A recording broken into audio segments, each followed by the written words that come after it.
நீங்கள் இதுக்கு முன்னாடி வரைக்கும் பார்த்தீங்கன்னா பாராளுமன்றம் ஒவ்வொரு முறை கூடுவதற்கு முன்னாடியும் பெகசஸ் அப்படின்னு ஒன்று ஆரம்பிப்பாங்க. பார்த்தீங்களா, இது வந்து உளவு பார்க்கின்றது, இந்திய அரசாங்கம் வந்து எதிர்க்கட்சி தலைவர்களெல்லாம் குறி வைக்கின்றது அப்படின்னு சொல்லுவாங்க. இதுக்கு ஏற்ற மாதிரி வெளிநாட்டில் ஏதாவது ஒரு பத்திரிகை அமெரிக்காலேயோ ஃப்ரான்ஸ்லேயோ அவங்க வந்து ஏதாவது ஒரு ரிப்போர்ட்டை போடுவாங்க. உடனே அதை தூக்கி வச்சுன்னா அப்படி இப்படின்வாங்க.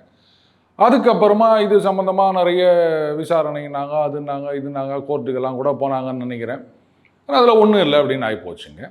அதுக்கப்புறமா பார்த்தீங்கன்னா அந்த அதானி ஹிண்டன்பர்க் அப்படின்னு ஆரம்பிப்பாங்க. இதுதான் இப்போ ட்ரெண்டிங்காக போய் நிற்குது. இது எதுவுமே இல்லை, அதுவும் பாராளுமன்றம் கூடாத நேரங்கள் அப்படின்னு சொன்னால் உடனே விவசாயிகள் வந்து ஒரு பிரச்சனை அப்படின்னு ஒன்று ஆரம்பிப்பாங்க. இதுதான் தொடர்ந்து நடைபெற்று கொண்டிருக்கின்றது. இதே விவசாயிகள் போராட்டத்தும் போது கனடா பிரைம் மினிஸ்டர் த்ரோதோ அவர் அங்கேருந்து ஆதரவு தெரிவித்தார். அவர் நாட்டில் விவசாயிகள் போராடும் போது அவங்களுடைய அசட்ஸ் எல்லாம் ஃப்ரீ யூஸ் பண்ணார். அதுக்கப்புறம் அவங்கள அடித்து துரத்தினார், இதெல்லாம் பண்ணார்.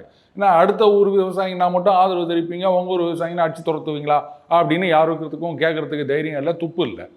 அடுத்தது இன்றைக்கி இப்போ அந்த அதானி அந்த 4 மாநிலங்கள் தமிழ்நாடு, ஒடிஷா, அதுக்கப்புறம் அந்த ஆந்திரா, அப்புறம் சத்தீஸ்கர், அப்புறம் ஜம்மு காஷ்மீரும் சொல்லியிருக்காங்க. இங்கே வந்து கிட்டத்தட்ட $250 மில்லியன் அவர் வந்து லஞ்சமாக அந்த கான்ட்ராக்டுக்காக அப்படின்னு அந்த டிஓஜேயில் ஒரு இது ஃபைல் பண்ணியிருக்காங்க.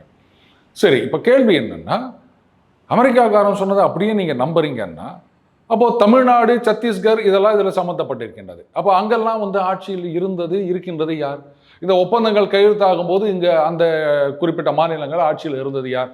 ஆந்திராவாகட்டும், சத்தீஸ்கர் ஆகட்டும், தமிழ்நாடு ஆகட்டும், ஒடிஷாவாகட்டும், எல்லாமே பாஜக அல்லாத கட்சிகள், புள்ளி கூட்டணியில் இல்லாத கட்சிகள். ஆந்திராவில் ஒய்எஸ்ஆர் காங்கிரஸ், அதுக்கப்புறம் தமிழகத்தில் திமுக, ஒடிஷாவில் பிஜு பட்நாயக், சத்தீஸ்கரில் காங்கிரஸ், ஜம்மு அண்ட் காஷ்மீரில் மட்டும் மத்திய ஆட்சி இருந்தது.